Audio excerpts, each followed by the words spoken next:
I'd like to start off by thanking my two co-authors, Steve Charnovitz and Jason Kim. As I think everyone here knows, Steve is a pioneer in this whole area of environment and trade law, and has been with it probably as long as anybody else in this room, and longer than most of it. And Jason did a tremendous amount of work on this book that Fred has kindly advertised.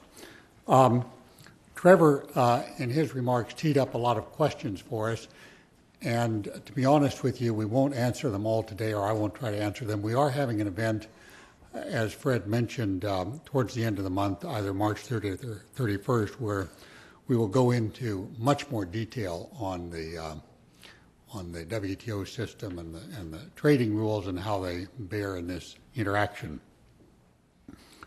There are a lot of experts in this room, but at the risk of offending some, I want to mention Andy Scheuer, who is not, unfortunately, referenced in our list, in our reference list, but he has done a lot of pioneering work on the legislation, and I guess that's because he only writes for his clients as opposed to published material. But Andy has been with this file for several years, and we've learned a lot from him.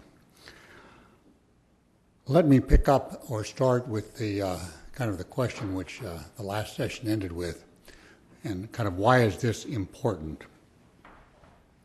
Those of you who have studied the economic literature on border tax adjustments know that there's a very strong argument developed by many scholars going back at least 50 or 100 years, and Harry Johnson 50 years ago or so hit it pretty hard, that there's no basic difference between an origin and a destination system in terms of the ultimate economic impact when you have a relatively flat tax. Either adjustment produces the same results in terms of industry size and profitability and so forth and so on. And that's a pretty powerful result. But now I want to turn to and this turns to the question that Will Martin asked and some other people also raised later on in the session. The economics is one thing and the politics is completely different. If you look at the history of the value-added tax in the world, where about 140 countries have adopted it and the U.S. is the great exception, if this economics was so persuasive, why haven't any value-added tax countries that I know of stuck with an origin system? They have not, or at least not that I know of, and I've studied it fairly extensively over the years. The politics is different than the economics, and only today, after about 10 years of struggle, is Europe edging towards an origin system in the internal European value-added tax regime. Well, the border adjustments are decisively important in the political acceptance of the value-added tax, which is basically a superior tax, in my view, to almost any of the taxes that replace the old cascade systems and so on. And the fact that when Michael Gadbaugh and Fred and I were in the Treasury years and years ago, the United States allowed, without fighting, border adjustments for the value-added tax was decisive, in my view, in the very rapid spread of this system around the world. Because you can sell it to producers because they see that they're going to get the exemption on their exports and it's going to be imposed on their imports, and they feel it's a level playing field, and most producers do not understand computable general equilibrium models in the long run. They're worried about the very short run that Munho talked about, and that's what their lobbyists are paid to worry about. So the border adjustability of the VAT tax was, I think, decisive in its worldwide acceptance, and has been a really major contribution to the tax systems of the world, U.S. again accepted. And I think there's a parallel here in this field that we're talking about today, that is acceptance of decisive measures on carbon. Now to turn to the presentation, and we'll see if this works. We can move on from there.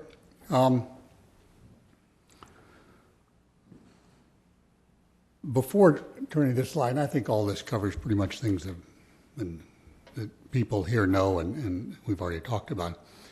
But I want to pick up on a point that Fred often makes, and that is that this, how we treat the climate measures is probably the most important, or at least one of the top 2 or 3 most important trade issues for the next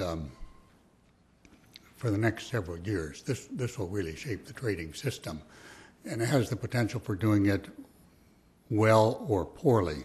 Now, right now, as everyone knows, the trading system is under traumatic stress. Trade volumes will be down globally at least 3%, but I was just over in Asia, and many countries there are suffering 20% and up losses in their exports. As we know, the WTO is in very hard times with the Doha round, which is in some kind of hibernation. So it's, I think, fairly important to reconcile the trading system with the climate policy and not to, hammer it once again with a pretty difficult blow. Well, dropping down to about the 4th bullet, in April, the EPA will come up with its CO2 proposals, and we think that those will be used as a hammer both for legislation domestically and international action, and will give the administration a great deal of freedom to act. We are inclined to think that action will more likely come in 2010 than 2009. The interaction between domestic action and international is, again, a point that Fred has made. And here, we heard voices yesterday that it would send a great signal internationally if the Congress would do something before the 2009 Copenhagen summit, and that's an important message. On the other hand, if what the Congress does is set in stone with very little flexibility for the administration to modify in light of what's negotiated internationally, that will irritate other countries for sure, and it will also tie the president's hands. So there are ways of combining the flexibility and the congressional signal, some sort of fast track for subsequent action based on the Copenhagen outcome. But I guess the takeaway here is that the president has the legislation, that ball working, the EPA ball working, and then the international, the Copenhagen, working with other countries. Now, the regime, as you know, expires in 2012, and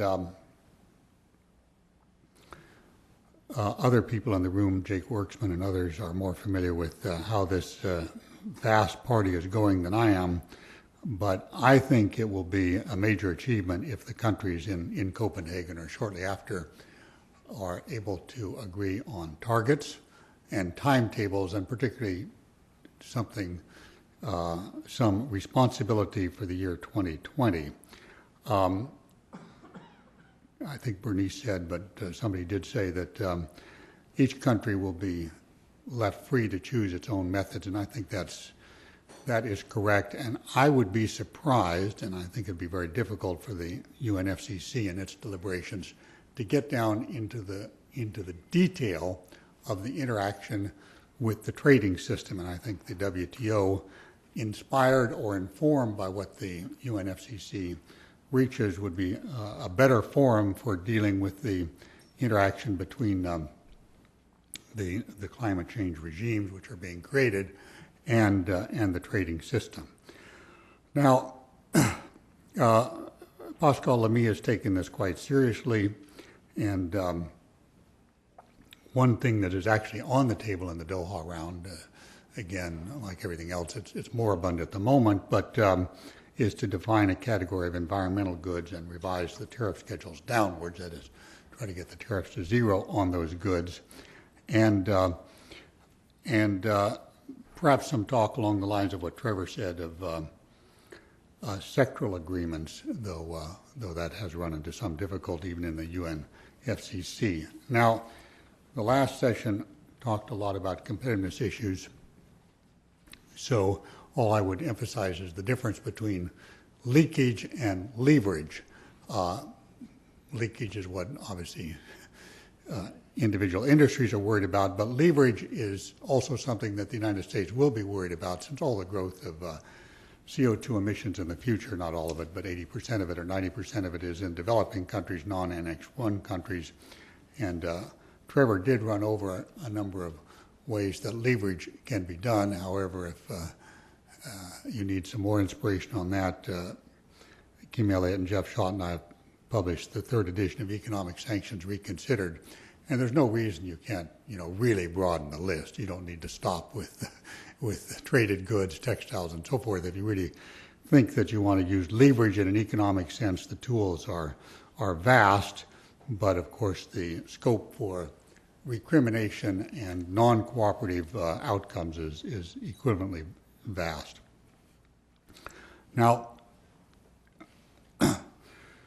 we think, that is, the we here is Steve and Jason and myself, we think that border measures are certain in U.S. legislation, as they have been also put in, at least in principle, in EU legislation. And these will take the form of some kind of limits on countries that don't step up to the plate, export rebates. Now, by export rebates, I mean anything from giving free allowances to industries, to exempting some industries, to an outright cash payment to some industries. The Australian scheme goes quite far in this direction and is quite explicit in it. These border measures, they of course invite emulation, they invite retaliation. They do have, when you just stick with the border measures in this narrow definition, they have questionable leverage, as Trevor and his colleagues have pointed out. But we focus on the WTO legality of these, and that's a subject which Andy Scheuer has wrestled with a lot over the last years.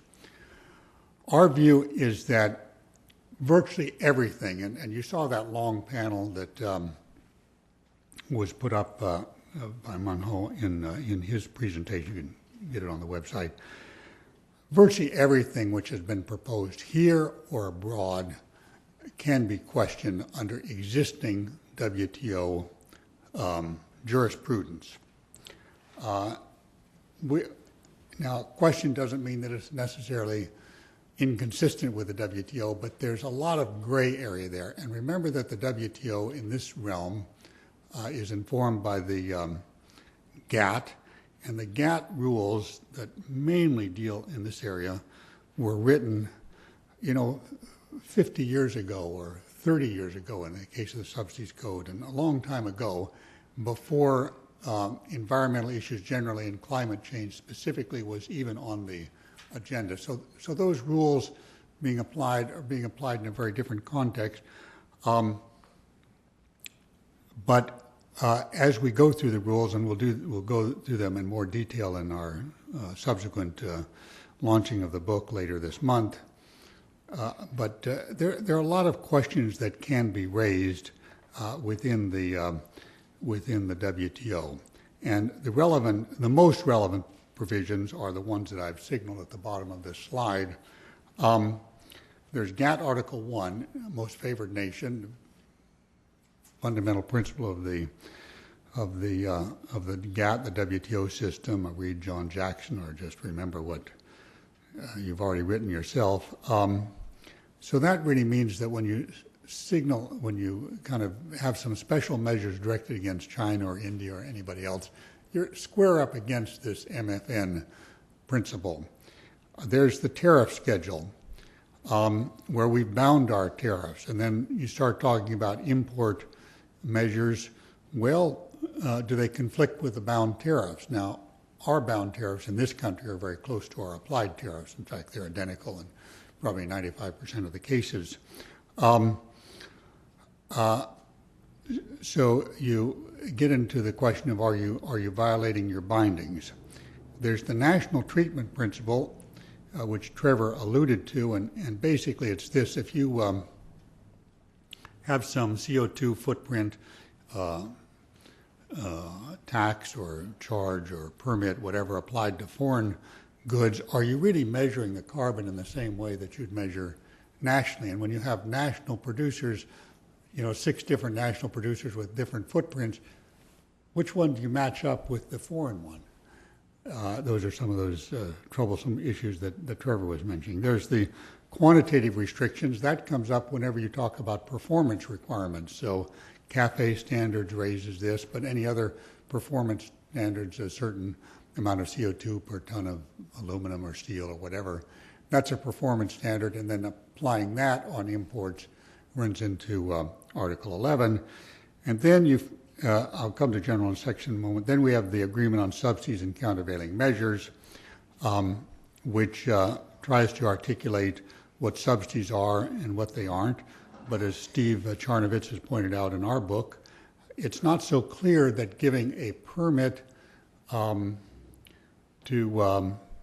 emit carbon is a subsidy. Now, if it's traded, it's more likely to be a subsidy. If it's not traded, it's less likely. But that's another gray area. And of course, a lot of people are talking about free allowances and exemptions and so forth in these various bills. Now let's come to the general exceptions, which a lot of people who are writing legislation quickly go to, which is Article 20, the general exceptions, and I put up all the language there. And I think some people who rush to this Article 20 kind of think that, well, this kind of waves away any WTO problems because Article 20 supersedes all those articles I just referred. And if you go down into Article 20, then of course it deals with certainly environmental provisions under a couple of sub-articles of Article 20. But this is the chapeau. And this is really important language. And this is where the probably more than any place else, the WTO appellate body makes the tough decisions as to whether provisions are or are not consistent with the WTO's provisions. And in a very recent case, the Brazilian tire case, this is where they fell down because the provisions discriminated against Europe as opposed to some of the Mercosur partners that Brazil trades with, particularly Argentina and Uruguay. But in the U.S. Tuna dolphin case, the U.S. had taken adequate measures to pass the test of Article 20, and we go into the other cases in the book. There are only about 6 or 10 cases that deal with this, and that means there's a lot of questions that are not yet answered. Now, I'm not going to go through this, but it is in the book. This is straight from the book, and it tries to give just a little mapping of some of the provisions which have been talked about in terms of restrictions on imports. This doesn't deal with exports, but restrictions on imports and how they might match up or not match up with the various WTO provisions, GATT articles that I've spoken about. Now, coming to our recommendations in reconciling the system, there are 2 approaches that we discuss in detail. There's certainly more than 2 approaches in reality, but we discuss these in detail. And one is what I would call the business as usual approach, which is the dispute approach. And it has worked very satisfactorily in a lot of issue areas in the trading system over the last 15 years or so. And that would be just let countries design their own systems as they will, and where they cause friction, countries that feel offended, feel discriminated against, can bring their disputes to the WTO, and as the WTO system has shown, very small countries can win against very big countries. It will grind out results. Now, for important cases, it takes about 3 years to grind out results. So given all the varieties of climate change systems which might be introduced, you could see a fairly long period of friction before the ambiguities and the gray areas in the existing pattern of all the rules were resolved. And in our view, this would entail a long period of uncertainty, trade friction. It would probably also entail a fair amount of bad feeling between countries in terms of their, moving forward in a cooperative spirit on climate, because their neighbor was punishing their exports or seemed to be unduly subsidizing their own exports and causing this kind of trade dislocation. So to be a little more constructive, we suggest a negotiated approach. Again, this would be informed by what the UNFCCC comes up with. For reasons that Steve goes into, neither an amendment nor a waiver seems very practical, but there is this Annex 4 of the WTO, and we think that there's room for a code between, at least at a starting point, the 10 biggest emitters, 10, 12, could adopt a code within the WTO or possibly outside, which would at least define the responsibilities between themselves. Now, that would not prejudice the rights of other WTO members or their rights against other WTO members, but it might be a starting point to, in greater detail, in a negotiated framework as opposed to the litigation framework, articulate the appropriate rules for border adjustments. And we're not by any means saying no border adjustments. We're saying trying to frame the rules for appropriate border adjustments to deal with the uneven carbon prices, as Trevor put it, or very uneven systems, uneven performance standards, and so forth, that will emerge in the world, and at the same time allow policy space. Now, the other final point that we would make is that if we're going to even make a good faith effort at negotiating a code, it would be great to have a peace clause in U.S. legislation. And as drafted, there is a peace clause in the Lieberman-Warner bill, and that's, again, Andy deserves credit for that. However, the political pressure is to shorten the time of the peace clause, and you can understand why that would be. But we think a year or 2 years might be a bit short, and be better if it was kind of 4 years, not to impose any border measures on imports. Maybe we shouldn't be so rigid on exports in terms of free allowances and so forth, but not to impose any border measures on imports during a period of, say, 2 to 4 years, while there is a good faith effort at negotiation. And it might, the negotiation might or might not pay off, but at least we think it's worth a try. Thank you very much. Good morning, everyone. I feel somewhat humbled by the expertise that's been demonstrated already this morning, and I hope you'll forgive me if I do not even dare try to match that expertise in what I have to say. Moments like this is when the politician in me comes out, and so the messages that I will be giving you are more political in inspiration rather than based on detailed analysis that we've heard from the other speakers this morning. Obviously, carbon leakage is an issue that is taken seriously by the European Commission, and we are committed to taking the appropriate measures to mitigate demonstrated leakage in the case of energy-intensive industries.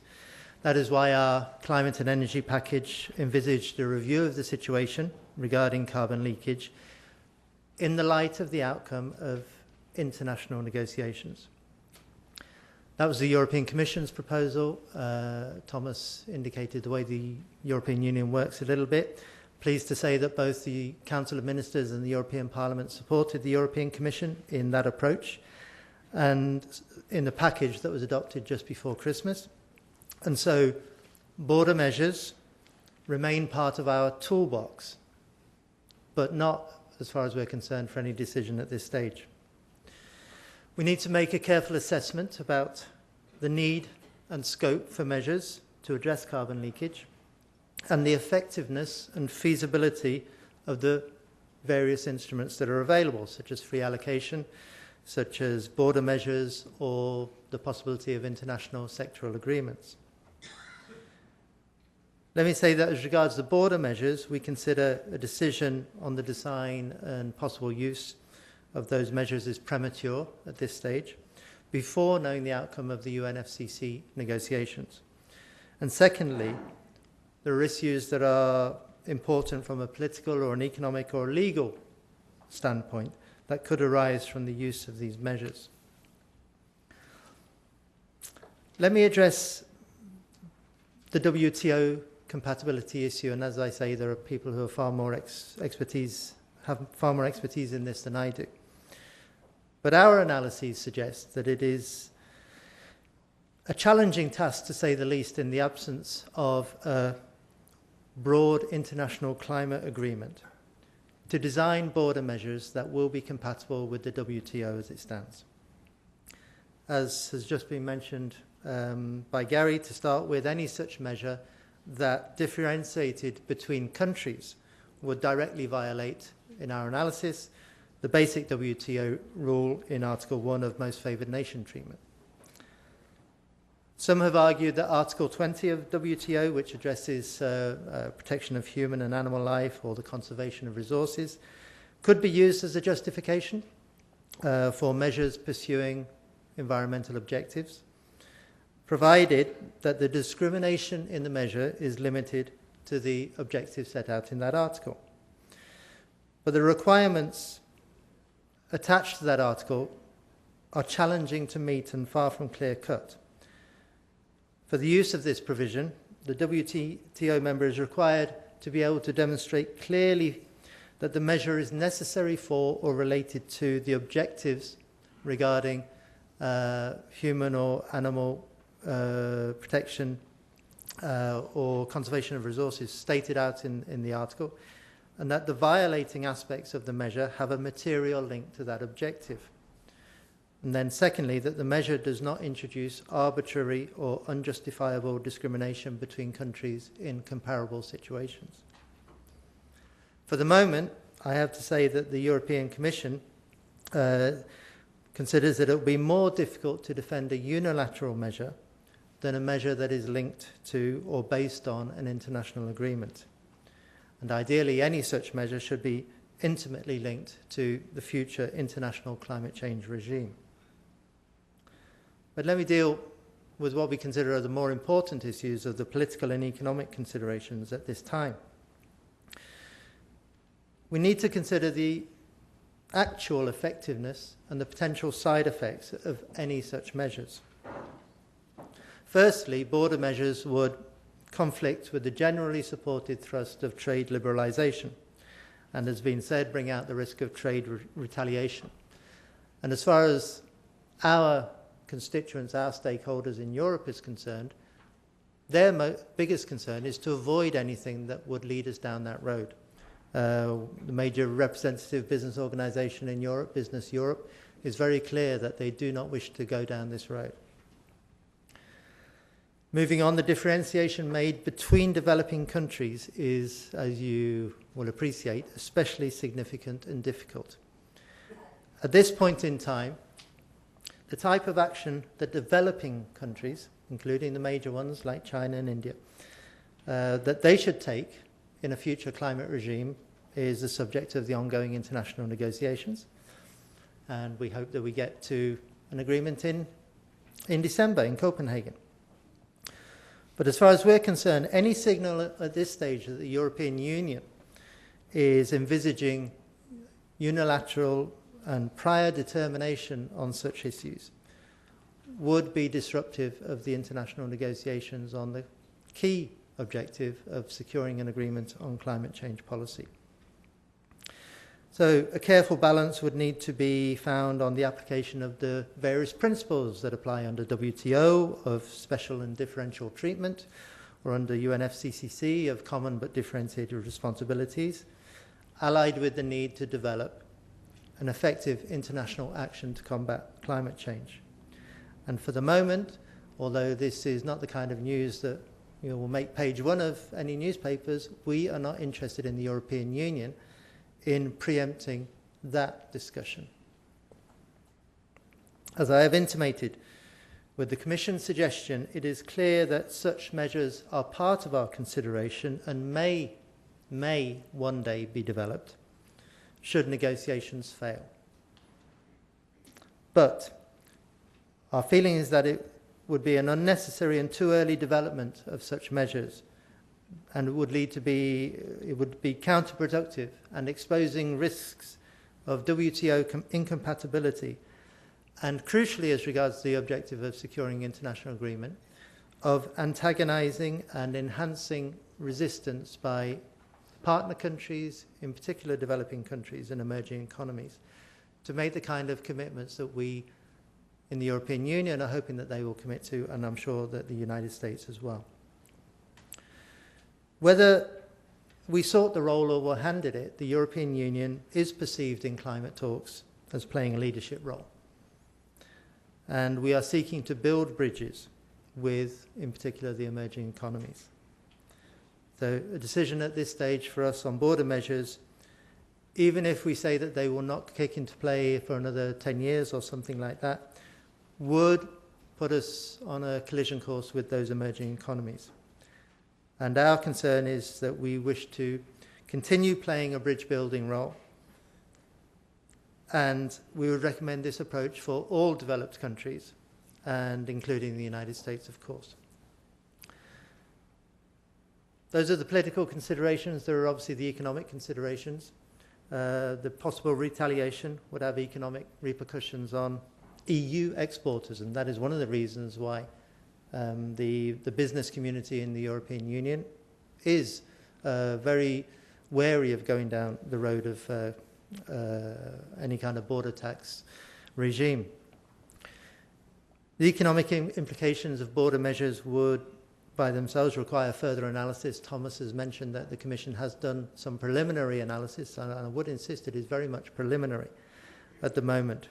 We need to look at what the negative side effects would be, possible increases in input prices for European industry, disruption of supply chains, and all these will have an impact on businesses in Europe.